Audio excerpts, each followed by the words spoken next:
If I conferred with our furry friends, man to animal, think of the amazing repartee. If I could walk with the animals, talk with the animals, grunt and squeak and squawk with the animals, and they could talk to me. Hello and welcome to Pet Watch, a monthly program about the services of Williamson County Animal Center. I'm Debbie Sims and I'll be your host today.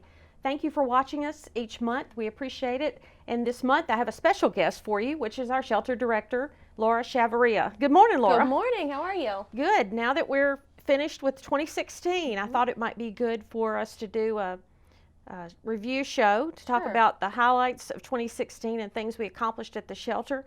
And they're kind of chronological, but we started the year with a bang. We did. A TV show called Save Our Shelter contacted you. Now, what did they do at our shelter? So Save Our Shelter is a program that, reality TV show is such a hit nowadays that they go around the world and they revamp shelters, their buildings, their programs. So they contacted us and said, we would really like to help you wherever your need is. So our biggest need was that we wanted a free roaming cat room. All of our cats were in cages previously. And so we thought that having a free roaming cat room would really take us to that next level. So they came and revamped our entire lobby, and now we have Meow Manor, which is a free roaming cat room that can house up to 10 cats in it.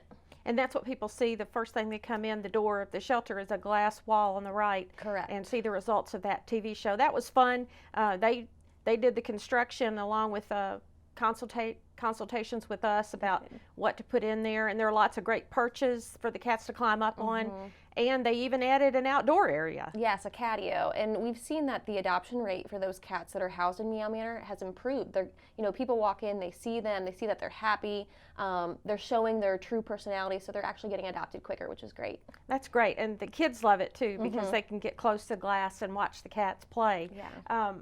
We also ended up building our own free roaming cat room out of an existing room down the hall. It's much bigger. And tell us about that room. We love alliteration at the shelter. So we have Meow Manor that was built by Save Our Shelter, and then we built Per Palace, which is a much bigger room. We took our existing cat adoption room, which again the cats were in cages, and we removed all the cages and revamped it. We upcycled everything. We are a county entity.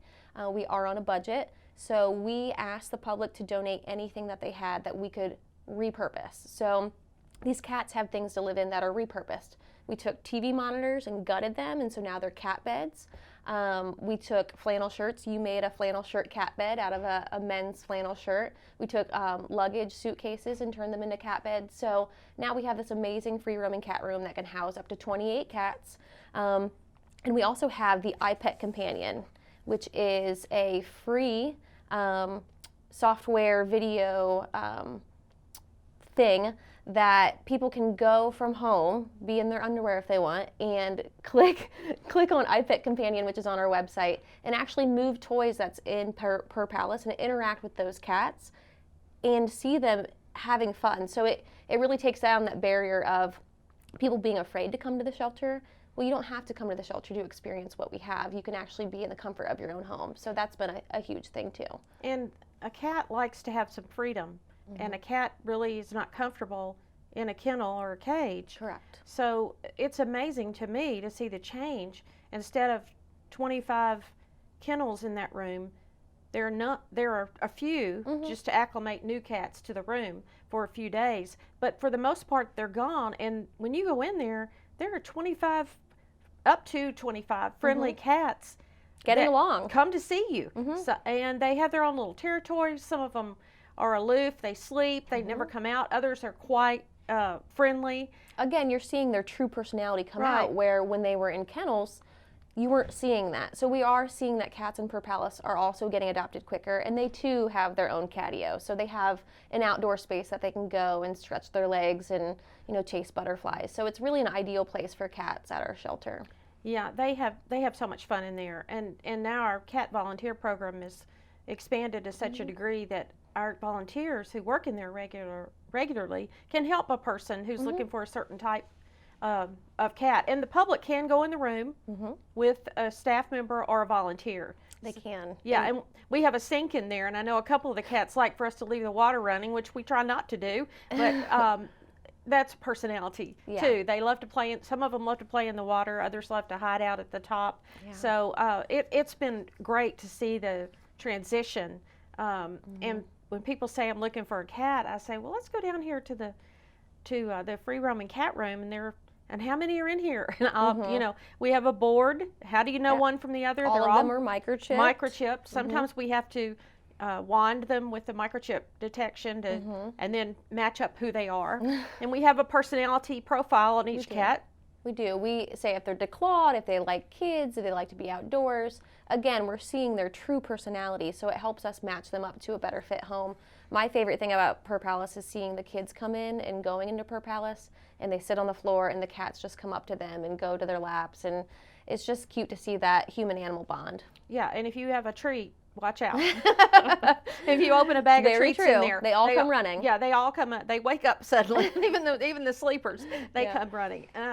Now let's talk about dogs for a minute. Yes. One of the big changes with our facility this year was expanding a play yard.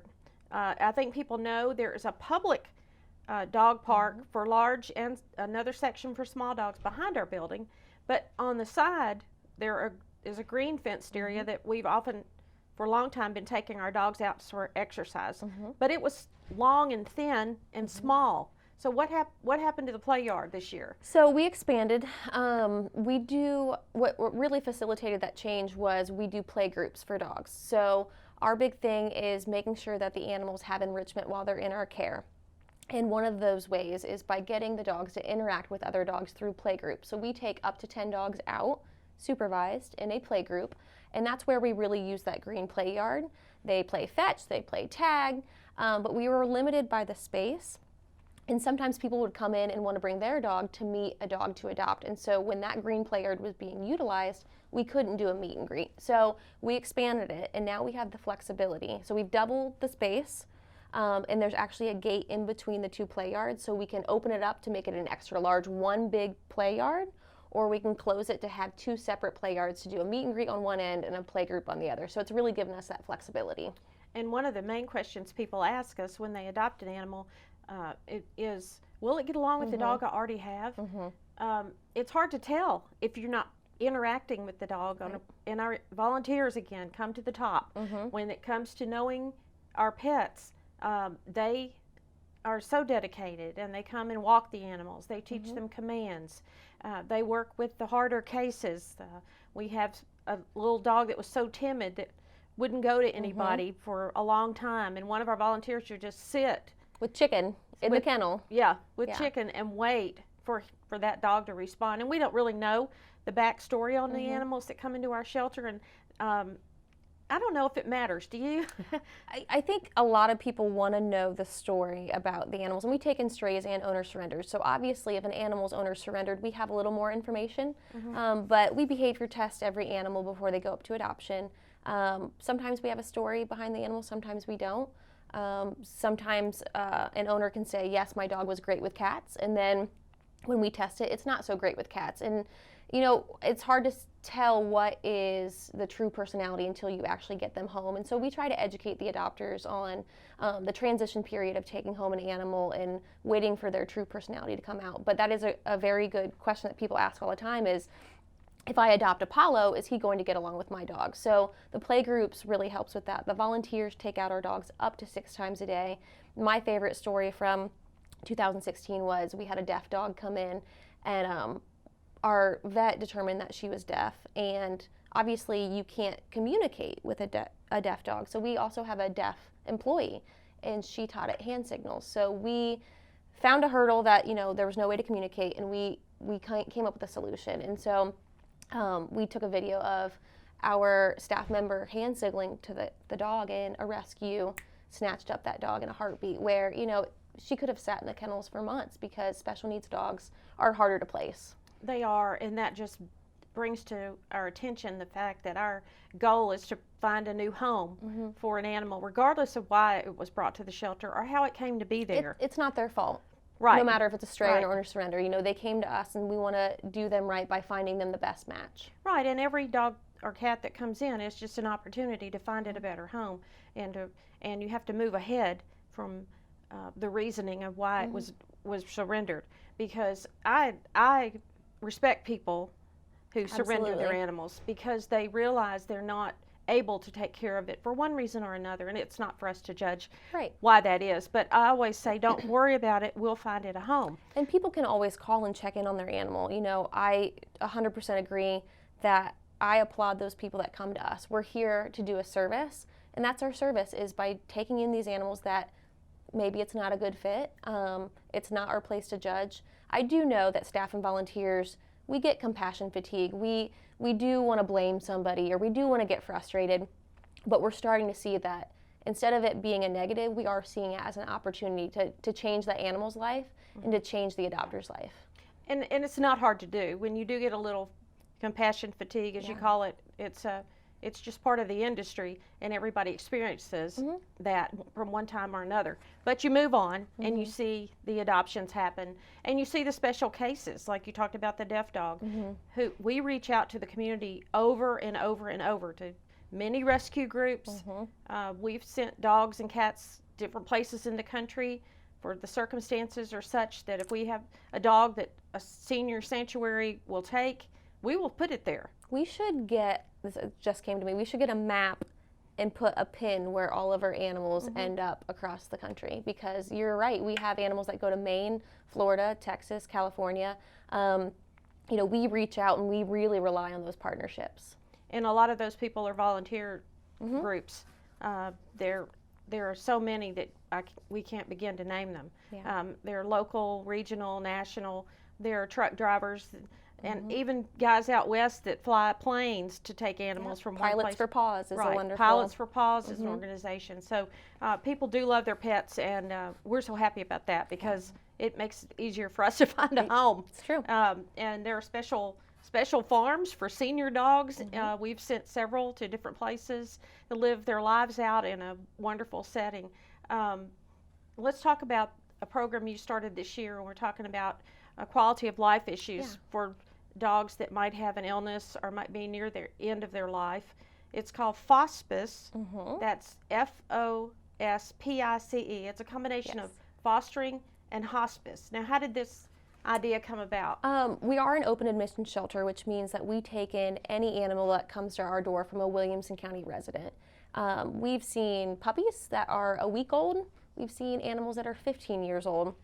So just because an animal's older doesn't mean that there's no quality of life there. They are harder to place because it does take a special person to adopt a senior animal. So we were kind of seeing a backlog of these older animals or special needs animals, and we thought, how can we really promote them and highlight and take away those hurdles that are keeping people from adopting them? So we thought of the Fospice program. I shouldn't say that we created it, because we really stole or borrowed the idea from another shelter that's in Chicago. But the idea behind it is that we offer end-of-life care for this animal. So let's say, Debbie, you come in and you want to take home Mary Jane. That's a 16-year-old cat. She's part of our Fospice program. Dr. Birch and I come up with a list of animals that are candidates for this program. And if it's a good home for you and a good home for Mary Jane, we supply cat food, litter, vet care, guidance until that quality of life declines. So the first candidate that we had was BB, and she actually lived to be 2 years, or she lived 2 years in her Fospice home until the quality of life declined. We've kind of had the program brewing in the back, but now we're really branding it and giving it a name and promoting it, that these animals aren't damaged. They can still have many years to live out their lives, and we want to be able to support that. And they're deserving of that as the younger animals are. If not more, because if not more, they've lived their life in a home and they got used to something, and then now everything's changed. So we really owe it to them to give them a good life. And if anybody's interested in the Fospice program, you'll discuss all the pros and cons of it. The emotional cons might be prohibitive for some people. It's not for everybody, but if they're interested and they feel like they understand the end-of-life issues that might come up, then they might be a candidate for Fospice. Absolutely, and I'm the one that's handling any of the inquiries, because I want to make sure that everybody understands, like you said, the pros and cons, so they're more than welcome to contact me via email or via phone. Now let's move ahead a little in last year up to the summer when we had a fun video to the Justin Timberlake song "Can't Stop the Feeling," and that was a cooperative effort with Metro Animal Care and Control out of Nashville. We call them MAC. MAC and Williamson County have developed a little relationship to help each other, a mutually beneficial relationship. We have. Tell us about that, or how might we help them, and how do they help us? So, in the past, a lot of shelters or rescues seems to be like we're in competition with each other when we all have the same goal. We want to save lives. We want to work together. So, I met with MAC, Metro. I work with Becca and Lauren, and we thought, how can we really forge ahead and change people's perception of what shelters are? So we found that we had common issues, common challenges, and that if we can partner together, we can really overcome that. So we've done dog swaps where if we have a dog that's been at the shelter for 3 or 4 months and no one's really looking at that dog, we'll take it to Metro and they'll promote it, and that gives them a whole nother audience to show that animal, and vice versa. They do the same thing with us. So that's one example of partnering with them. So we're really broadening our programs and services by partnering with a shelter. Just today, we're helping them take in some small dogs. We've helped them in the field with certain cases. So just having that mutual aid and having that shoulder to lean on has really been a benefit. And Can't Stop the Feeling was a video that really exemplified that, because that was the first time that we really partnered for something that was promotional. And I can say that in the 8 years of me doing this job, that was my favorite day at work, because you felt that team bond, that we are a family and we are working for a common goal. And it involved our staff, volunteers from both shelters, moving around and having videos made, listening to the music, and having fun. Mayor Anderson actually made an appearance in one of our videos. Yeah, he's got moves. He does. He's got really he good actually moves. danced in one of them. You can look at it on YouTube. He also did one in December called All I Want for Christmas Is You, and that was fun, where everybody decorated. There were 3 shelters involved: MAC, Williamson County, and Nashville Humane. We're trying to broaden our relationships. We also have a relationship with Rutherford, Cheatham, Montgomery, Murray. So look out. There may be more videos coming with even more shelters. The Can't Stop the Feeling really came out of the song So Positive, and Justin, purchased property in Leaper's Fork, and we're still hoping that that he'll give us a shout out or stop by the shelter. And he's a huge animal advocate. So that was our way of really promoting that positive message, and like trying to get him to come in. Well, our shelter is a happy place and a fun place, and we want people to know that. Yeah. And they could tell by the faces of the people that appeared in the video, or the number of volunteers. Let's talk about that. How many people volunteer at our shelter? It's over 300 active volunteers right now, where in 2013 we had just around 100. And it ranges from folks that are 14 years old to we have some that are 60. We really have anything that you want to do, we have that job. If you want to file paperwork, we'll put you to it. If you want to brush cats, we can have you do that. You name it, we'll put you to it. Interact with people who might come in the lobby and think they want to adopt. Yeah. Tell them how it works. Show them where the animals are. We have volunteers that go to the events with us and help us out. They represent us. They take ambassador dogs home. Tonight, we are doing, at a library, we're taking animals to kind of be therapy for kids that are going through exams. And our volunteers are doing that on their own. Obviously, we oversee that and make sure that everything's right.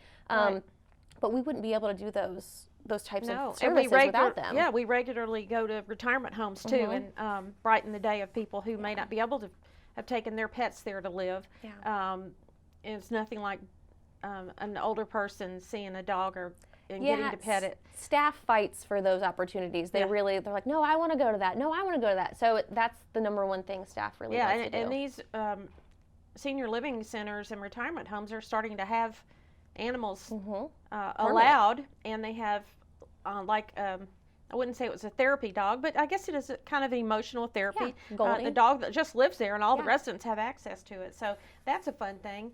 Now, you always stress continuing education for yourself and for our staff. And you also in 2016 achieved the CAWA, which is Certified Animal Welfare Administration Correct. Certificate. And I know you had to go back to your college days and actually study. I did. And go to Florida to take this Yes. test, and you were rewarded by being one of 100 shelter directors in Correct. the United States who have this. Why is that important, CAWA? It's important to me because I feel like we really need to elevate our programs and services, and by doing that, we need to be the best that we can be. And this career is always changing. It's always evolving. And so we want to be on the cusp of that change, and we want to be on the cusp of best practices. So going through CAWA was the hardest test I've ever taken.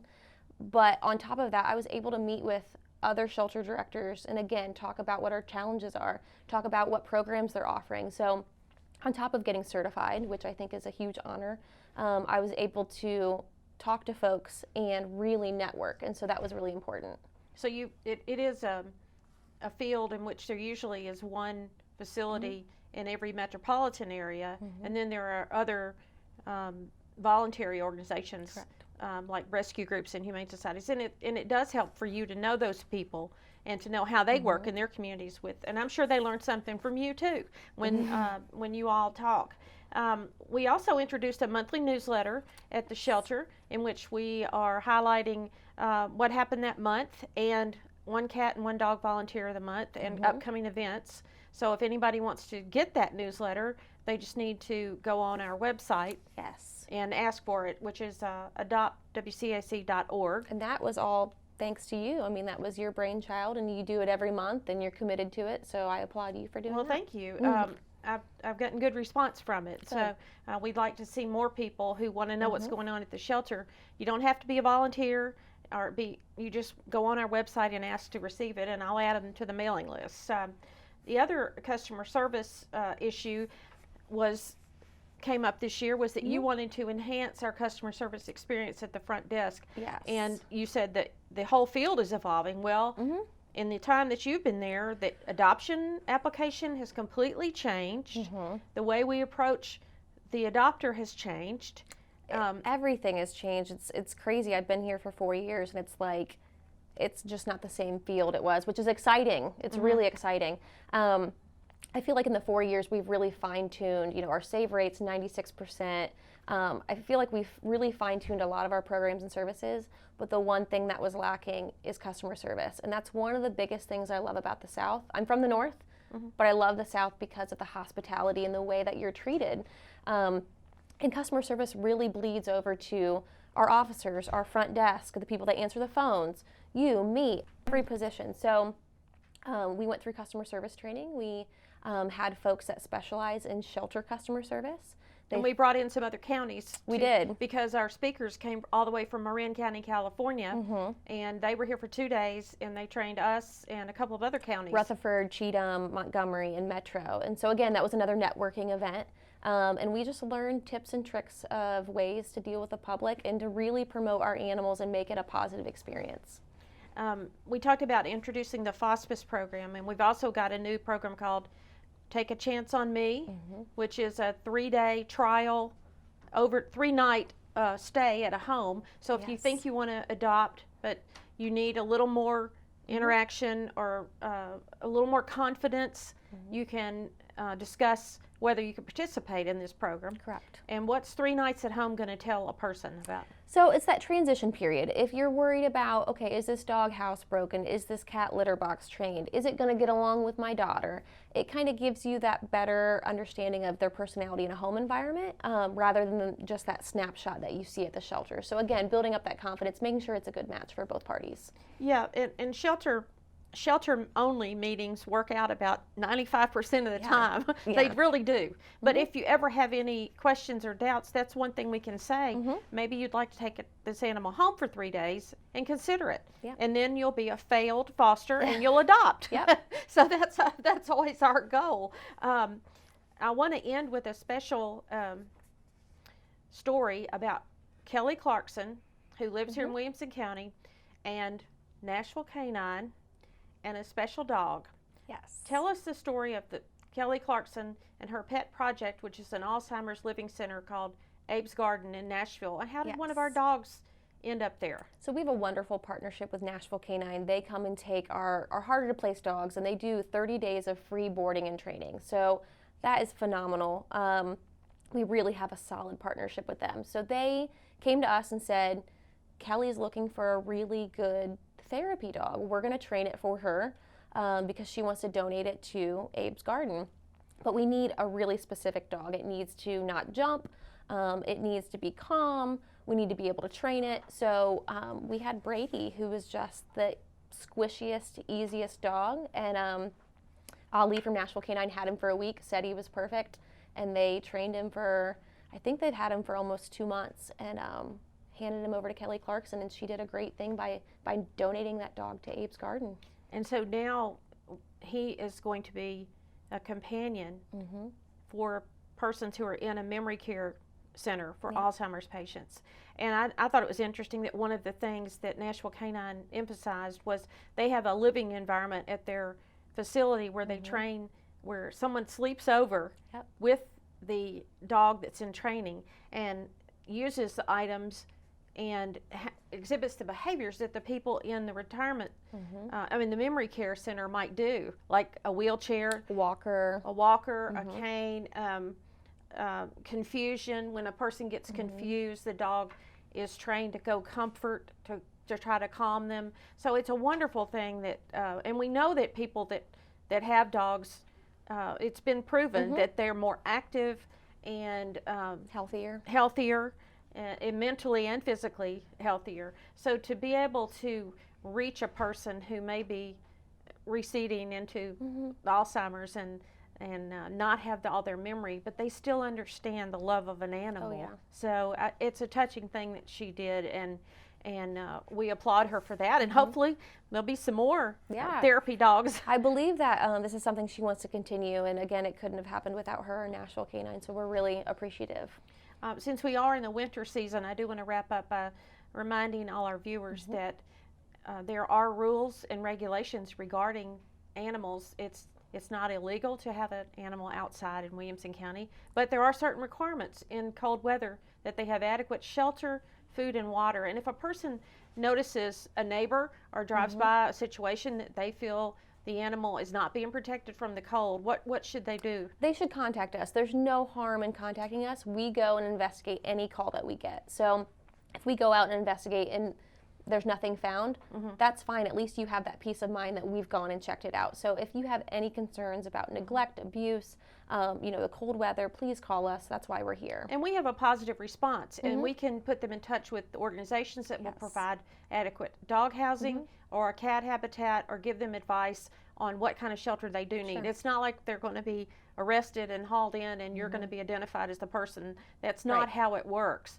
And our officers don't go out with the intent of causing a problem. They go out to solve a problem and provide resources. So I thank you for all that year in review. It went so fast and so many wonderful things happened, and we're looking forward to many more in 2017.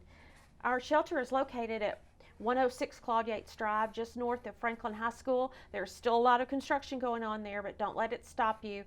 We are open for adoptions Monday through Friday from 10 to 6, and on Saturdays from, Laura, help me with the times. 11 to 3. 11 to 3. And if you'd like to adopt, you can look at the animals through the Pet Finder application on our website, adoptwcac.org. I hope you'll join us next time for Pet Watch. If I conferred with our furry friends, man to animal, think of the amazing repartee.